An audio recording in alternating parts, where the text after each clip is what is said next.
Alors, nous allons reprendre nos travaux. Je vous rappelle que la commission est réunie afin de poursuivre l'étude du volet Immigration, diversité et inclusion des crédits budgétaires du portefeuille du même nom, Immigration, diversité et inclusion pour l'exercice financier 2019-2020. Puisque nous avons débuté nos travaux à 15h49 et qu'une période de 3 heures doit être consacrée à l'étude de ces crédits cet après-midi ainsi que de 2 heures ce soir, y a-t-il consentement pour poursuivre nos travaux au-delà de l'heure prévue ce soir, soit à 22h10? Y a-t-il consentement? 22h10, exactement. Merci. Il y a consentement. Lors de la suspension de nos travaux ce matin, nous avions terminé avec le premier bloc de la troisième opposition. Je suis maintenant prête à reconnaître une intervention de la députée indépendante pour son bloc, Madame la députée de Marie-Victorin. La parole est à vous.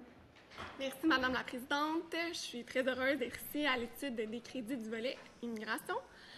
Je vais y aller tout de suite parce que je veux partager au ministre cet après-midi une grande préoccupation que j'ai. Et je ne veux pas qu'on commence à débattre aujourd'hui du fond des projets de loi qui sont actuellement sur la table. Je considère qu'on a déjà beaucoup de temps pour le faire en commission parlementaire. Mais je vais nous appeler à faire aujourd'hui un exercice. Qu'on se mette dans la peau cet après-midi d'un Québécois qui est issu de l'immigration, puis qui voit présentement le menu législatif qui est sur la table. Je vais vous nommer par exemple 3 projets de loi qui sont à l'étude à l'heure actuelle. D'abord, le projet de loi 9, où on parle de l'annulation arbitraire de 18 000 dossiers. Le projet de loi 17, qui touche les chauffeurs des taxis propriétaires, qui sont en bonne partie des immigrants. Le projet de loi 21, qui légifère sur les signes religieux, qui sont aussi portés en majorité par des Québécois qui sont nés à l'extérieur du Québec. Personnellement, j'ai une crainte que la cohésion sociale soit affectée en ce sens-là par une espèce de cristallisation du sentiment des Québécois issus de l'immigration par rapport à la société d'accueil en raison de cette perception-là. Puis franchement, je ne veux vraiment pas embarquer dans la question de l'intention du gouvernement. Moi, je veux vraiment y aller au niveau de la perception parce que je ne suis pas du tout de celles qui veulent prêter des mauvaises intentions au gouvernement. Loin s'en faut. Je suis certaine, et je dis sincèrement, que le ministre est sensible à cette réalité. Et c'est justement le sens de ma question aujourd'hui. Je veux savoir s'il y a des mesures concrètes qui vont venir de la part du gouvernement de manière à faire contrepoids à cette perception qui est à tort ou à raison, mais qui est bien présente pour s'assurer de rétablir la cohésion sociale qui est si précieuse au Québec. Qu'est-ce que vous comptez faire pour éviter qu'il y ait une dégradation donc, du climat social?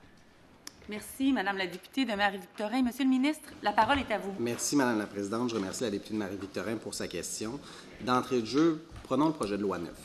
Ce que nous faisons avec le projet de loi 9, notamment pour les personnes issues de l'immigration, c'est qu'on va offrir davantage de services aux personnes issues de l'immigration, qu'ils soient en immigration permanente ou en immigration temporaire, chose qu'actuellement, la loi sur l'immigration ne nous permettait pas de faire. Même chose, j'ai été chercher 146 millions de dollars par année supplémentaires pendant 5 ans, 730 millions de dollars. C'est une augmentation de 730 millions qui va être destinée à l'intégration, à la francisation des immigrants. Ça, je pense qu'il faut le rappeler, puis c'est un élément qui est positif dans le projet de loi 9 relativement à la clientèle immigrante, relativement au fait que le Québec, c'est une société qui est ouverte, qui est accueillante. Puis ce qu'on veut faire avec le projet de loi 9, c'est mieux intégrer, mieux accompagner les personnes migrantes. Puis je réponds directement à ce que la vérificatrice générale a demandé au cours des dernières années dans le cadre de son rapport, qui disait, écoutez, le ministère de l'Immigration se doit d'agir en tant que coordonnateur, se doit de déployer davantage de ressources dans toutes les régions du Québec. Alors, moi, je ne suis pas fier du fait qu'on ait abandonné les personnes immigrantes durant des années, et c'est ce que le projet de loi 9 vient corriger. On change les façons de faire, on modernise le système d'immigration d'une façon qui soit beaucoup plus respectueuse. Dans un deuxième temps, la députée de Marie-Victorin, Madame la Présidente, nous parle du projet de loi 21 au niveau des signes religieux. Simplement rappeler que le projet de loi 21 vise à s'assurer qu'on ait dans nos lois la laïcité de l'État qui est inscrite. Donc, il y a 50 ans, on a décidé dans les faits qu'on séparait l'État des religions, mais là, on l'inscrit concrètement dans nos lois, puis que pour certaines personnes en situation d'autorité, de façon très limitative durant la prestation de travail, ces gens-là ne peuvent pas porter de signes religieux. Et finalement, le projet de loi pour les taxis, bien, vous savez, au cours des dernières années, il y a eu des avancées technologiques. On modernise l'industrie du taxi, on indemnise également les gens. Mon collègue a fait une annonce hier, encore une fois, pour bonifier la proposition gouvernementale, pour réussir à ce que les gens puissent avoir le remboursement du permis de taxi au moment où ils l'ont acheté. Merci, M. le ministre. Madame la députée Marie-Victorin. Madame la Présidente, je comprends très bien les explications du ministre en ce qui a trait aux différents projets de loi. Mais je dois admettre qu'il y a quand même cette perception-là et qu'on doit y être sensible si on veut s'assurer d'une bonne cohésion sociale au Québec. Moi, je reconnais qu'il y a eu des investissements supplémentaires pour l'intégration des nouveaux Québécois, notamment en matière de francisation. C'est une bonne chose. Je demandais justement que les sommes entières soient investies au ministère de l'Immigration. Alors, bien sûr que c'est bien, que c'est un pas en avant, mais est-ce que le ministre a, dans ses cartons, d'annoncer une politique publique qui soit cohérente en matière de lutte contre la discrimination, par exemple, quelque chose qui enverrait un message positif et de très fort pour les nouveaux Québécois qui arrivent parmi nous. Par exemple, au niveau de l'intégration en emploi, on sait que c'est souvent là où le bas blesse dans l'intégration. Est-ce qu'il compte mettre en œuvre, par exemple, un guichet de reconnaissance des compétences qui serait accueilli à bras ouverts par les Québécois de toutes origines qui sont malheureusement trop souvent victimes de discrimination sur le marché du travail? Vous savez, Madame la Présidente, sur le budget, je suis content que la députée de Marie-Victorin reconnaisse l'ajout historique de... Merci. Est-ce qu'on peut baisser le ton, s'il vous plaît? C'est au ministre de prendre la parole. Merci. De 730 millions de dollars sur 5 ans, 146 par année, 42 d'augmentation du budget. C'est du jamais vu au sein du ministère de l'Immigration. Cela étant dit, effectivement, il y a des défis en matière d'emploi au niveau de l'intégration. Et notamment, on a la responsabilité, en tant que société québécoise, de prendre tous les outils pour viser une bonne intégration, une bonne adéquation aussi.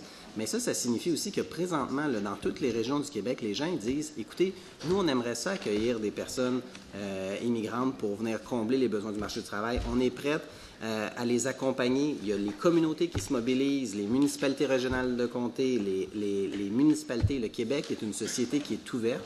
Et il y a la volonté, il y a le désir d'accueillir des gens qui viennent de l'étranger. D'ailleurs, je ne compte pas le nombre de missions économiques, d'entrepreneurs qui vont à l'étranger pour inviter les gens à venir. Mais nous, notre responsabilité comme gouvernement, c'est de faciliter l'accueil, s'assurer de soutenir les communautés. C'est ce qu'on fait aussi. Il va y avoir de l'argent pour ça dans les différentes communautés. Monsieur le ministre. Peut-être que vous voulez me poser une autre question. Pour les Québécois issus de l'immigration qui sont déjà ici au Québec, est-ce que vous allez mettre en place une mesure qui va permettre de reconnaître leur diplôme, leur expérience acquise à l'étranger? Bien, ça, on est déjà au travail. Il y a Qualification Québec qui existe, lequel on a financé, parce qu'il faut s'assurer aussi de donner l'heure juste aux personnes immigrantes que, dès le dépôt de leur demande d'immigration, là, ils sachent déjà leur diplôme, à quoi ils correspondent, pour pas qu'il y ait de rêves déçus. Donc, c'est important que dès le début du processus d'immigration, le ministère de l'Immigration va être là, puis on travaille de pair avec les autres professionnels.